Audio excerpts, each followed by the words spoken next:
Alright, hello everyone, welcome back to my video. Today I'm gonna show you guys the newest update for the Chien-Pao Baxcalibur deck as requested by some of you.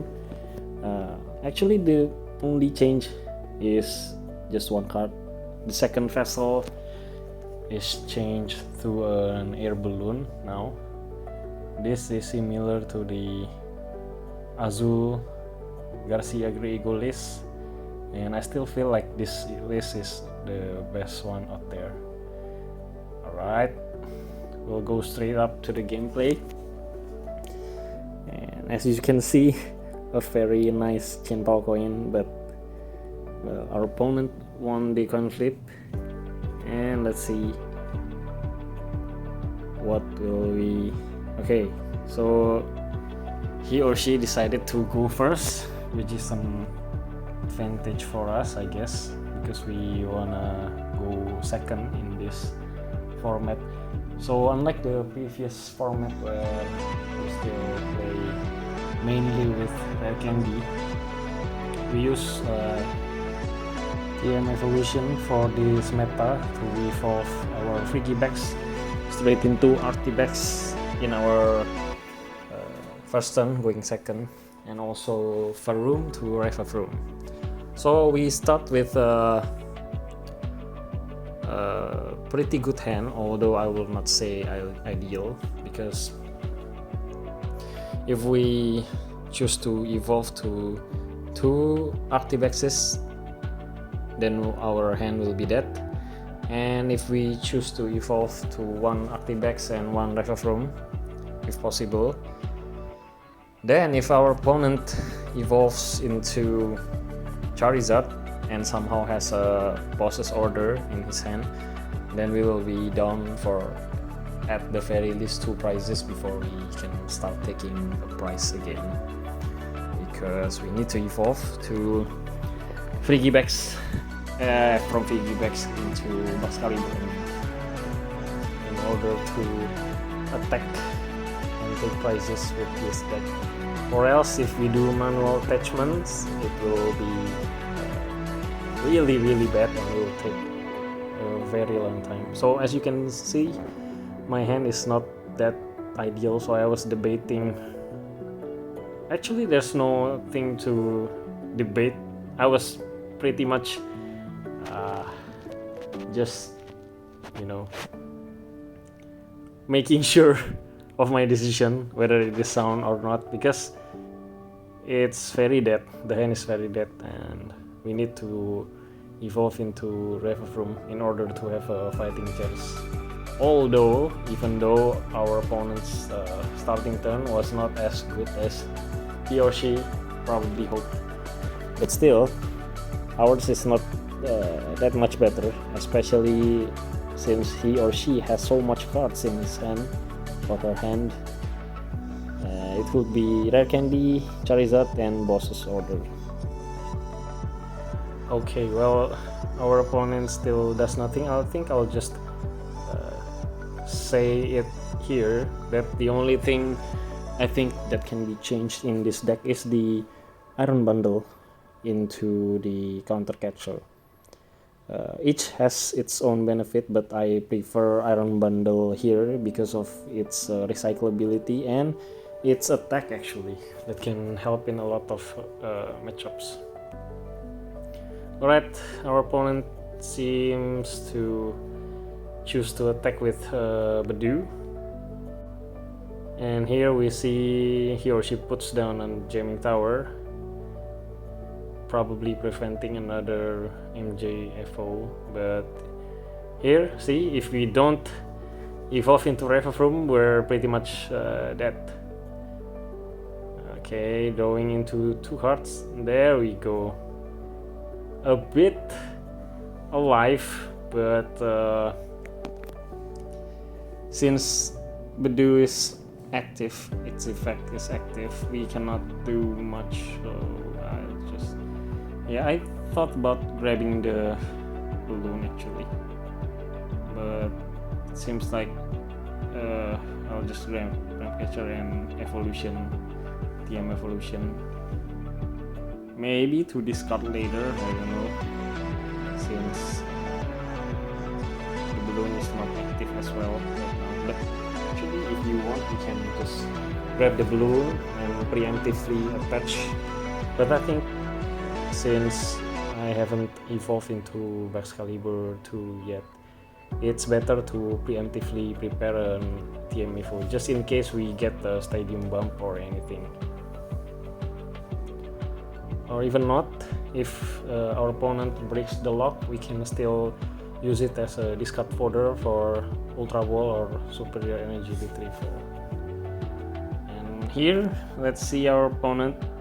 He or she uses Rare Candy to evolve into Dragon Ball. Very interesting. Energy attachment. Alright. Not really ideal, but yeah, I think it's better than nothing. Now, our opponent has a very low hand count, and I got Iono, right? Like, I was thinking if I really wanna take a prize this turn, which I have to, because I cannot just sob again without taking prize since Budu is on the verge of getting KO'd. So I thought, well, I'll just give him the 6 brand new card hands, but I have to take 2 prizes this turn. So I just need to find 1 energy, and there we go. We have 3, and yeah, I put the Serendipity because we have 2 prizes already, and we could get disrupted next turn by probably a unfair stamp, yeah. And I preemptively attached the Rifle with the balloon and just take 2 prizes with the Torrential Pump. Now the damage here, you need to absolutely remember, because this Wellspring Ogrepon has a pretty interesting stat. It gives out 100 damage up front, but 120 damage in the back, which is very uncharacteristic in the Pokemon TCG. Usually cards deal so much more damage to the front than to the back, but this card is pretty unique, and later on in the game you will see that it has something to do with my gameplay. Alright, let's just see what our opponent does. Flip in the script. Does he or she has the energy to take the KO or not? Let's see. 6 hands. Okay. Buddy Puffin getting another Charmander ready, and there we go, the unfair stamp. Saw it coming, and actually our board is really weak right now. We don't have another freaky backs since we got item locked until the very last turn. So if they have counter catcher or boss, but I think he or she didn't manage to gust up. Yeah, there you go, just passing the turn. Did not even do a jet headbutt, I don't know why, but yeah. Well, let's see, we can now use items, and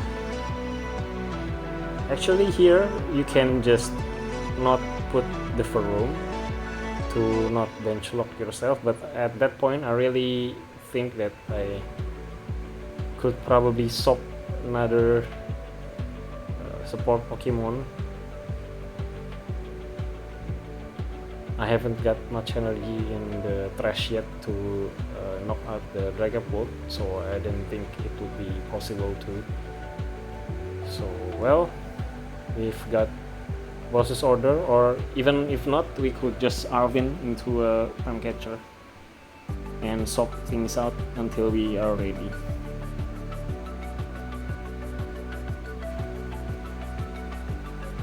Alright, let's see what does he or she do. See, no energy to attack with Chien-Pao at all, so yeah.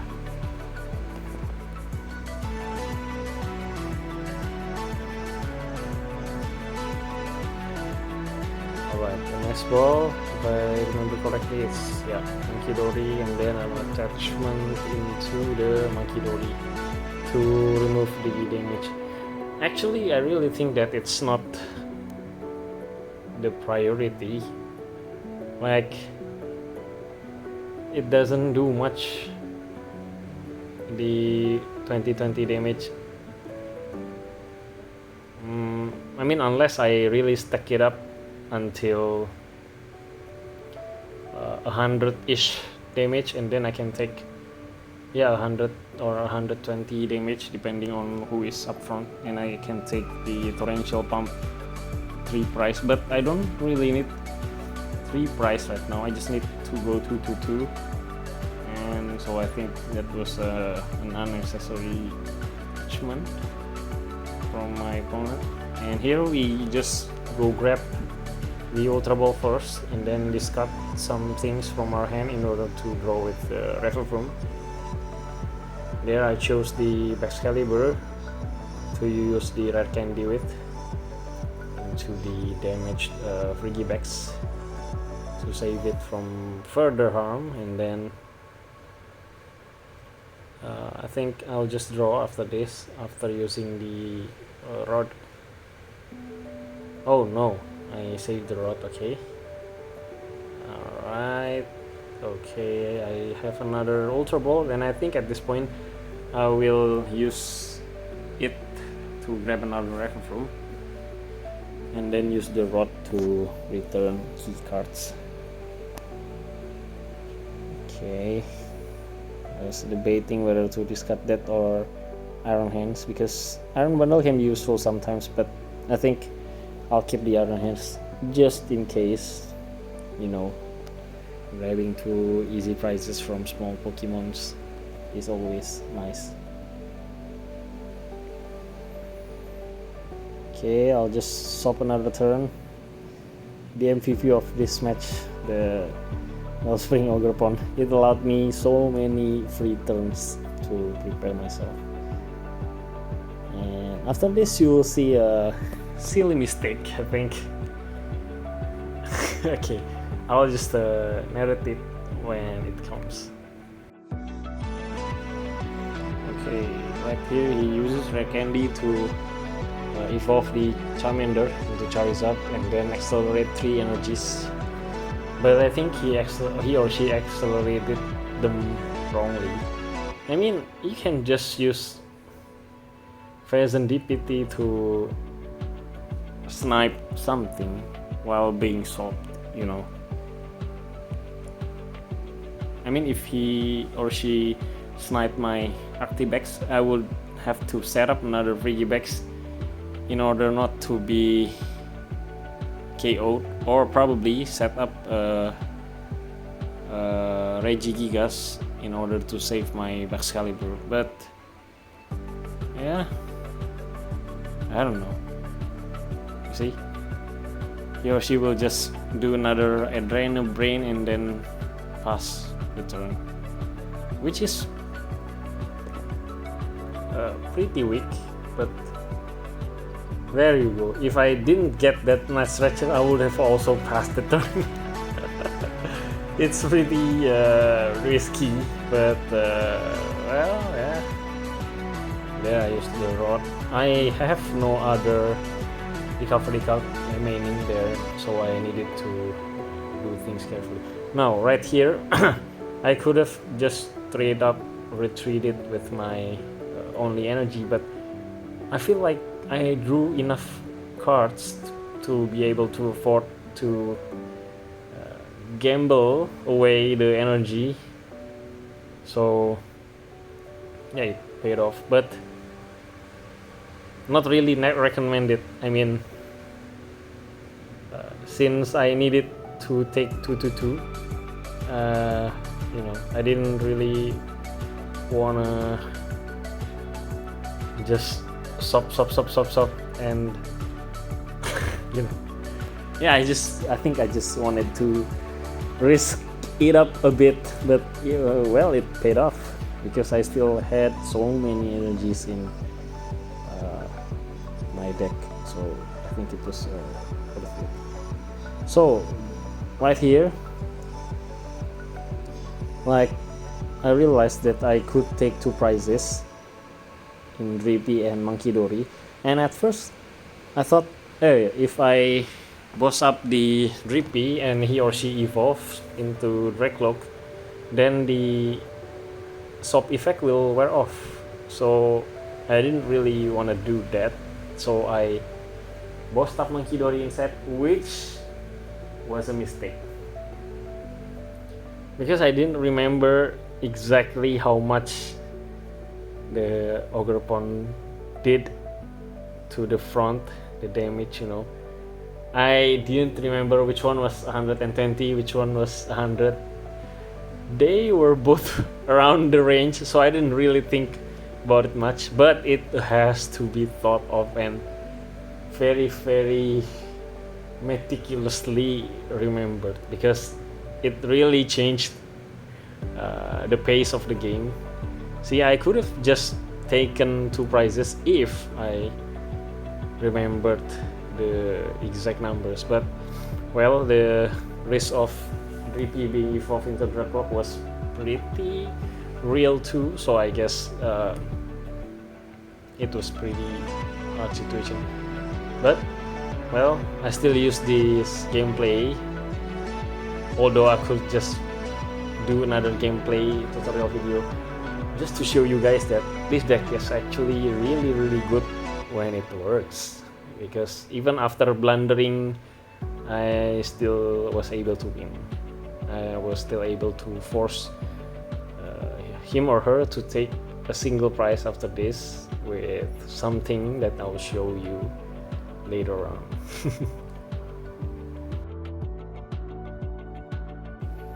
There it just move 30 damage to my Artibex and then retreat it to Baxcalibur to grab 3 prizes, which was crazy. Like, this deck is really good. Dragon Ball Charizard. I mainly play that deck right now since I really feel it has good matchups across the board, but well, against Chien-Pao you can only pray. Well, using Chien-Pao you always need to pray too, because if the deck doesn't work, yeah, you can sequence the best that you can, but sometimes it just doesn't work. Alright, I'll just put up the revolve room with the balloon for free retreat. Interesting to see. And then, since I absolutely know that I will knock out the Dragapult with Regigigas already, I decided to bench up another Frigibax since it's safe. He or she didn't have other Dragapult lying around ready to attack after this, so it's better to just put up another Frigibax. And then after this I'll just sequence things out, and I was counting how many energies were there in the discard pile and whether I should yeah, I think I just use the superior energy retrieval directly after this. Yep, exactly 4 energies required by the Regigigas. I was debating on which one to get rid of, but yep, I think at this point I didn't really need the Iron Hands anymore, since I'm going to take 2 prizes and then just 1 more left. There we go, the incredible Super Cold. Beware when you are playing in the computer, because if you don't press the Super Cold ability first and then you attach water energy, it's counted as a manual attachment for the turn, and it can also lead you to misplacing the energies, the I would say buggy app probably. Sometimes it doesn't move the energy, but if you let go it would be attached where you last lifted your finger at, so I had to be extra careful while playing this deck in Regi life. And now he or she absolutely had to take the Regi because first of all it's a threat to the Charizard since it's also terrestrial, and secondly it will help them, I mean he or she, to just even up her or his prices. And I will still have my Baxcalibur for next turn for the return KO. There you go, the Iono 2-1. Guess what I get? This is absolutely ridiculous. I could just straight up discard it and draw a fresh hand with the Revfroom, even without defense DPT yet. It's crazy. There you go, the luminous attachment and the KO. The last KO that he or she did, because after this we're gonna grab our last one prize. Alright, the ballooned Revfroom goes up front, and we straight up get the next ball. So I used the next ball first before the Revfroom in order to randomize the deck, since I know that my superior energy retrievals are at the bottom.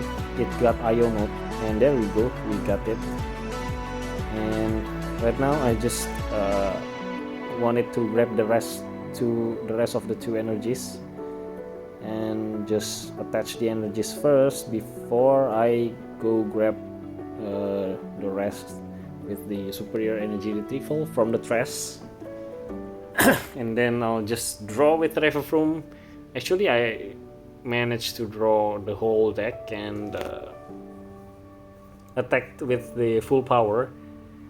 Props to Otaku Prouder for letting me do so, because it was fun. Yeah, you can see I grabbed the rest, and I will find my other superior energy retrieval too, since the deck is really low in count. So there you go, attaching the super powered Chien-Pao, then rumbling engine with the basic energy, the basic electric energy, and there you go, grabbing my last two cards with the flip the script. It was absolutely unnecessary, but it's just fun. Discarding Bax and Artibax, I don't need them anymore. And grabbing the last energies. 100% efficiency. Crazy. Alright. My opponent could have just conceded, but props to them, to her or to him, for not doing that and letting me have fun. There you go. 480 damage if I'm not mistaken. Yep. There you go, and that's my video. I'll see you again later with my other videos. Please share if you like this video, and I'll probably make another ones with Chien-Pao. And well, please like the video also and subscribe if you haven't. And well, I'll see you guys again later. Bye bye.